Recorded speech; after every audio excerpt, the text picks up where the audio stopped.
Welcome and hello everyone, I'm Anne Trujillo. And I'm Marshall Zelinger. Welcome to Politics Unplugged, your chance to get more in-depth answers from Colorado's policymakers about the topics that impact you the most. Today we're going to take a closer look at what's going on at the state capitol, including a look at why some of the same bills get introduced year after year and then never get signed into law. And we're going to hear from the Executive Director of CDOT about what is being done and what can be done to improve the conditions of the roads we drive every day.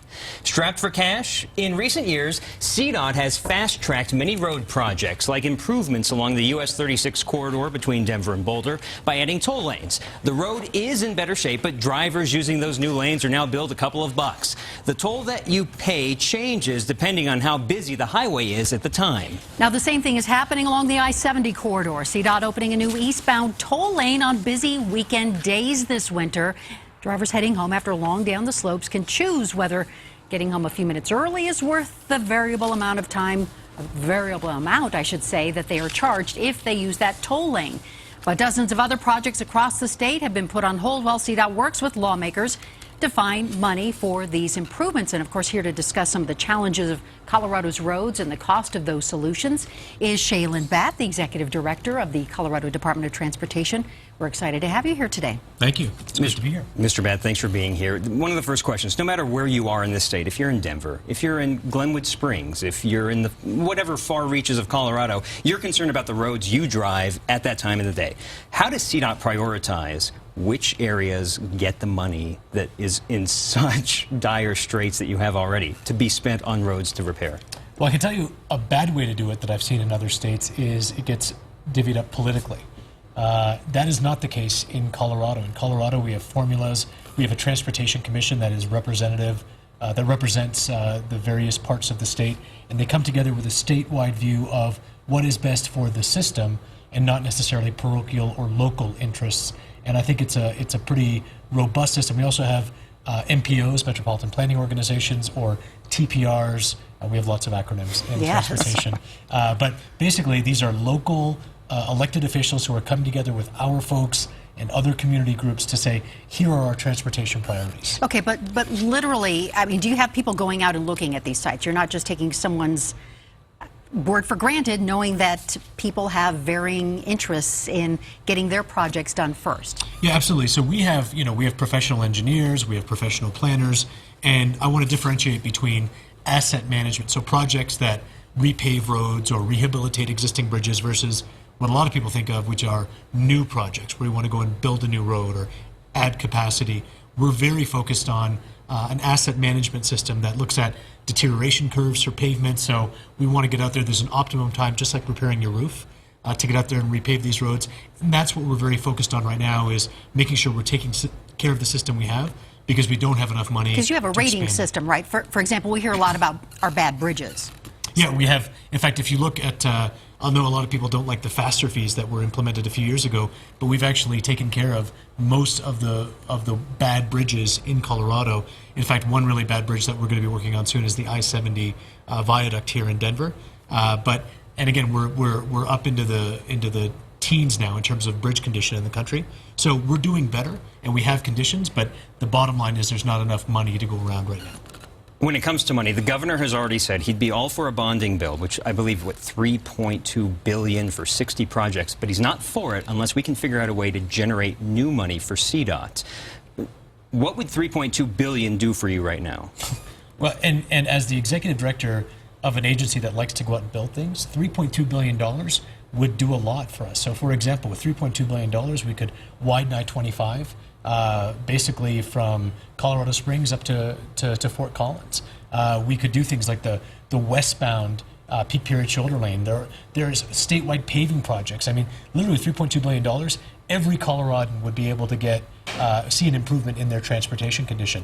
I think what the governor is referencing is that $3.2 billion has to have a pay-for, and the problem last year was that the pay-for was our asset management money, which takes care of our existing system. So this year we're trying to focus the conversation around, if you want that kind of funding, how do you pay for it responsibly? Okay, so realistically, where does that money come from? I mean, because 3.2 sounds like a lot of money, and it is. No one wants to pay higher taxes. I mean, Coloradans have made it clear on a variety of issues.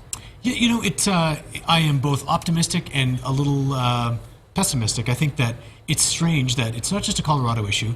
We have gotten to a place in this country where we don't want to pay for things, right? So I don't want to pay higher taxes, but I do want to have better roads. And those two things are not mutually exclusive. And people say, why can't you do more with less? Our funding has not substantially increased since 1993. Our population has almost doubled in that time. So per capita, we actually are doing more with less. On the optimistic side, there's a lot of chatter down at the Capitol, whether it's hospital provider fee, which the governor has really put out there, but faces some challenges. There's polling out there that shows a sales tax increase, or gas prices are very low. Things that could go on the ballot. There's a lot of conversation, and so I'm optimistic. But it's always an uphill battle. Well, let's stick along those lines here. This is what we're dealing with in Colorado. 22 cents out of a gallon of gas goes toward Colorado's gas tax, which is what you use to pay for repairing roads and possibly new roads if we had enough money for that. And the gas tax federally is 18.4 cents. So of those numbers, I mean, that hasn't changed since 1993, as you said. What has to change there? Should one of those change? Oh, actually, I think they both should change. Because if you think about it, the prices for things that we were paying for in 1993 are not what we're paying now. So think about your salary in 1993, what you were paying for in rent, your mortgage, the price of bread. Everything else has gone up in price. I don't pay contractors in 1993 dollars. I can't turn around and say I'm taking in $1 from 1993 is worth about 40 cents today. So just from an inflationary aspect, everything else goes up over time. So both of those numbers should be adjusted to inflation. The other thing to keep in mind is it's based on volume, right? Well, in 1993, I was driving a Jeep Wrangler that got, I think, 10 miles to the gallon driving downhill. Now my car gets 40 miles to the gallon. There are cars out there that don't, use very, very little gas at all. And so we need to just have a frank discussion about what is needed for transportation improvements. Well, but how do you balance all of that when, I mean, we have millennials, many of them in our office who don't own cars. Mm-hmm. They instead prefer to walk or ride their bikes. Do we really need all of this additional infrastructure if the next phase is to lessen the load on the roads? So two things I would say to that. One, people complain about transportation in Colorado even if they don't know. Right? Even if they don't know I'm the executive director, I hear them, and then when they find out, it gets much worse. Sure. So the reason we have transportation problems in Colorado is because we have a system that was designed in the 50s, built in the 60s, for a population of the 1980s that was thought to be about 3.3 million. Today we're at 5.5 million. We're going to 8 million in the next 20 years. So the system itself is archaic.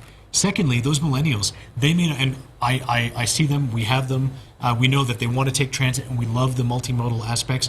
They want to ride a bike, they want to do that stuff, but they have to buy groceries. They buy clothes, and all of those goods and products travel on a system that is congested. So even if they're not driving, the groceries they buy, the clothes they want to buy, the iPad that they're purchasing, all comes into the state on trucks. And freight is an important part of the component as well. Well, let's talk about one of the most archaic parts, at least in the Denver metro area, is I-70 East. Mm-hmm. It's gotten a lot of buzz this week, controversial comments by Coburg saying it's by building it and repairing it, you're just throwing money away. It's controversial with the design that you guys hope for, which is a partial cap, mm-hmm. bringing it off the viaduct down to grade level. What have you done to lessen concerns that this is the right answer? Well, keep in mind, there's a few things I think we want to have some perspective on. One, I actually went to the Western Stock Show on Saturday. I was driving underneath that viaduct as I was leaving. Literally, the concrete has spalled off of many parts of it, meaning the concrete has flaked off. The rebar is visible. The repairs themselves need to be repaired now. That structure is at the end of its life. So in order to repair it, there's been a 13-year environmental process where we've gone out, considered different alternatives. Look, there's a dog food plant that's right there. There's a school on the other side, neighborhoods. So it's been a big concerted effort. You can't just tear it down and start building a new one in place without having significant impacts. So the design that we have, the preferred alternative that we're going through and looking to bring to fruition, is a result of 13 years of collaboration, conversation. I have been to public meetings on this. Will it include tolls? Well, Yeah. So and that's, public-private partnership? and it is, but if you think about the entire project, the tolls are such a small component because we are not doing what many parts of the country do where they toll the entire road. We're going to toll additional capacity. But it's easier to get money by way of tolls rather than asking voters for an increase in taxes. I want to be very clear. If you toll an entire roadway, you can generate a significant amount of money. The way we're doing it in Colorado is we're tolling lanes, and lanes are just one part of it. So the amount of money that you generate is much smaller than if you're tolling the whole roadway. And we're actually tolling not for revenue, even though it is a small component, and we'll toss it in, and it helps. But we're tolling actually to manage the capacity, because what is proven beyond a doubt is when you add free lanes, they fill up. But if you add tolled lanes, then people can choose. They can choose to take a free lane, or they can choose, and that's how we maintain a 45 or 55 mile an hour speed limit. We could talk all show about CDOT. We appreciate your time, and we got to cut it off there. Mr. Bhatt, we hope to have you back again. Thank you very much. Yeah. Thank you so much for your time. Thank Sure you. appreciate it. All right, we will take a break and be right back.